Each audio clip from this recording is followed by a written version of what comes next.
Welcome to the Open Great League, and we are running a fun team at 26 to 2600 like 50 ELO, and we are running Frostlass on the lead with the OG safe switch of G-Fisk and the closer Shadow Swampert, the GOAT. And I just love running Frostlass. We are going to go for the Avalanche on 4 confusions. I thought he would throw a punch, but he just sneaks in one more, which means he's at 6 right now, so we don't have to respect the Focus Blast. He baits us with Thunder Punch, which is absolutely fine.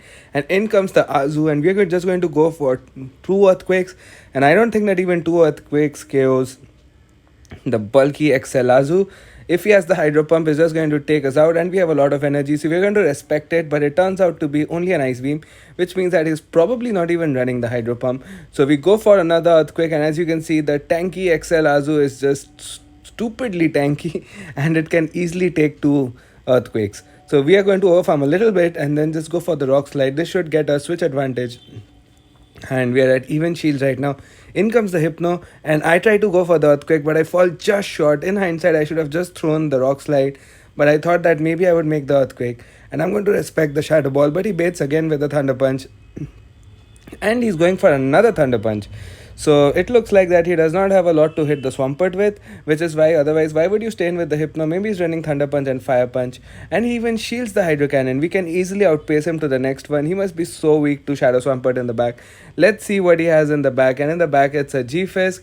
It takes 5 mud shots first to reach the Hydro Cannon, 5 for him to reach the Rock Slide, and guess what? It is a CMP tie, which means that we can even outpace him with our Frostlass, because our Frostlass has a little bit of an energy lead, and we just need 4 Powder Snows to get to the Avalanche. He still needed 5, and even then we would have won CMP.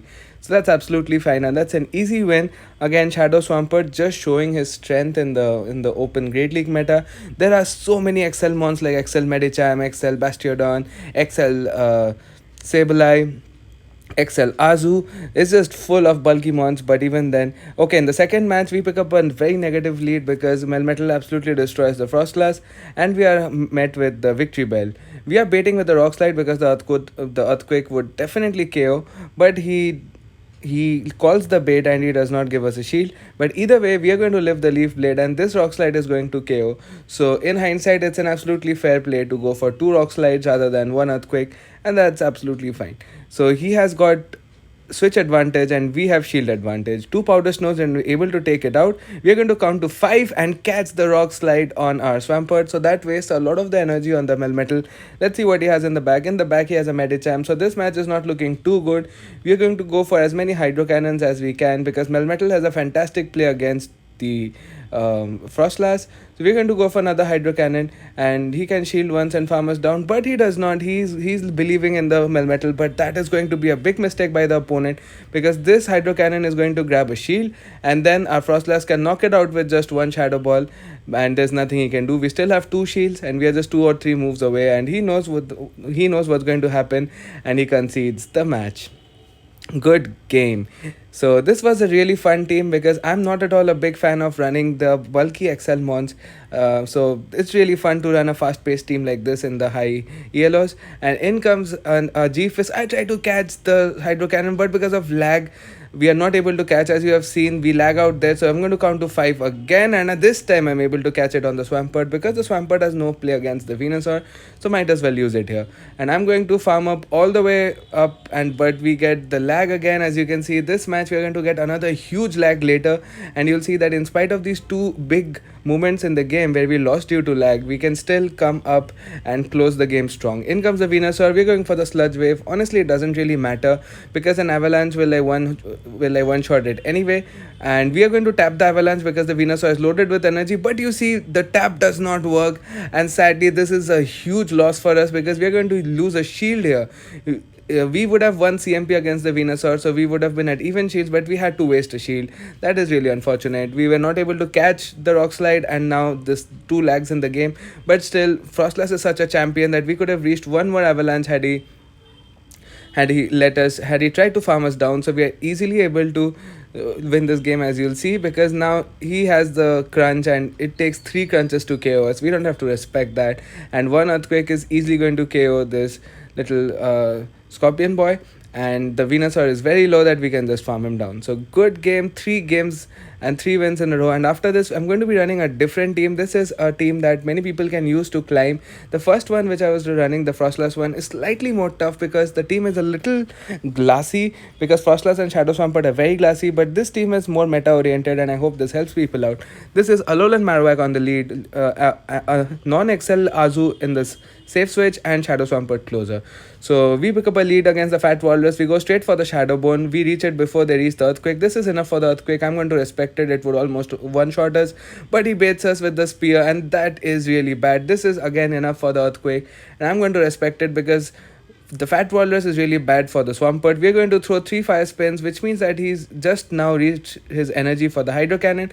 I'm going to try to catch it on the Azu, but he holds on to his energy. Good play by the opponent.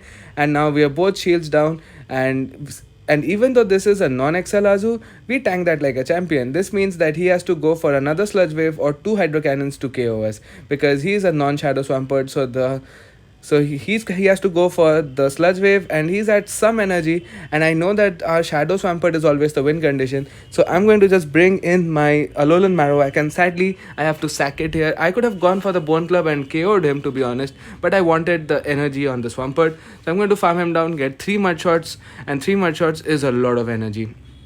At this point, we can tank an Icicle Spear. I may have thrown the Hydro Cannon, but I was not sure if the Hydro Cannon KOs. And in the back, it's a Talonflame, so you know it's a good game.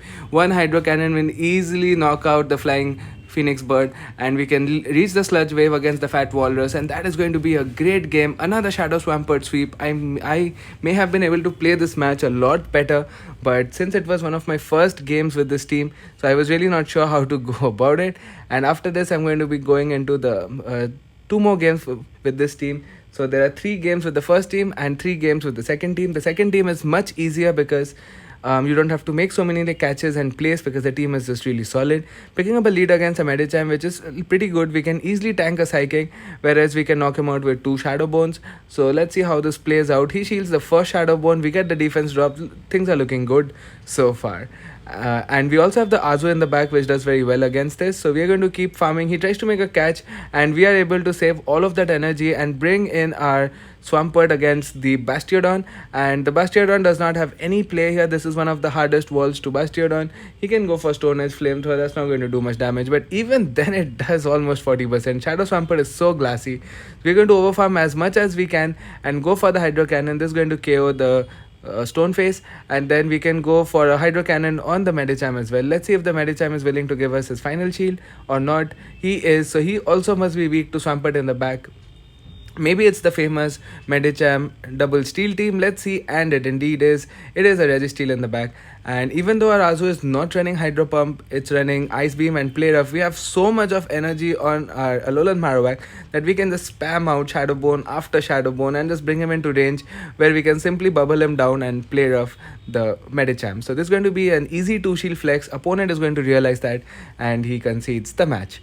So that was another good game, and like I said, this team is very easy and fun to climb. It's an ABB team. You'll see that the backline is weak to Grass and Electric, and you see that our lead can beat those like comfortably. Our lead is weak to water and is also weak to dark, and Azu and Swampert can deal with those. This is a terrible lead because Scrafty is also very good against the Swampert, so I'm going to stay in, tank a foul play, and I just cannot bring in the Azu directly because the Azu is a great wall to this, and I have built up to almost a Fire Blast. Does he respect it? Yes, he does. He falls for the Fire Blast bait, and I'm just going to go for as much chip damage as I can. Keep going for Bone Clubs, and that's not bad because he's in a Hydro Cannon range, and we can even farm him down with Azu with bubbles. So I'm happy losing my AWAC at this point, because now he brings in his Hypno, which is very funny. I'm going to count to 4 Confusions and cast the Thunder Punch, because Hypno in the Great League always runs Thunder Punch, right? So we're easily able to tank that. And does he go straight for Thunder Punch? Yes, he does. So I'm going to let this go as well. He seems to be weak to Azu, so I'm going to believe in Azu at this point. We overfarm as much as we dare, go for the Hydro Cannon. Sadly, this is not going to be able to KO the bulky Hypno, so we throw one more Mud Shot and go for the Hydro Cannon. So this is going to take him out, but it's all up to Azu right now. There's literally not much that The Swampert is as good as dead, and I'm going to go for the Ice Beam. Just get rid of the Scrafty because I can't really farm him down. I'm almost at 100 energy, and in the back it's an XL Bastiodon, and this is really sad that we don't have Hydro Pump. So it is a non-XL Azu versus an XL Bastiodon, as you may know, Bastiodon has the highest defense and stamina in the Great League. It is one of the tankiest mons, and our Azu is not even XL, so it's not as tanky as the XL Azu. So we're just going to keep going for play rough after play rough and hoping that we can win this matchup. But you can see that the Azu is at a much lower health than the Bastiodon, but even then we have a one shield advantage. Will that come in clutch? We're going to keep throwing play roughs, and I'm going to CMP tie so to get in as many bubbles as we can. And this is a CMP tie. We get a bit of lag, we get the move. Does this KO? Let's see. And yes, it does. So we're able to win.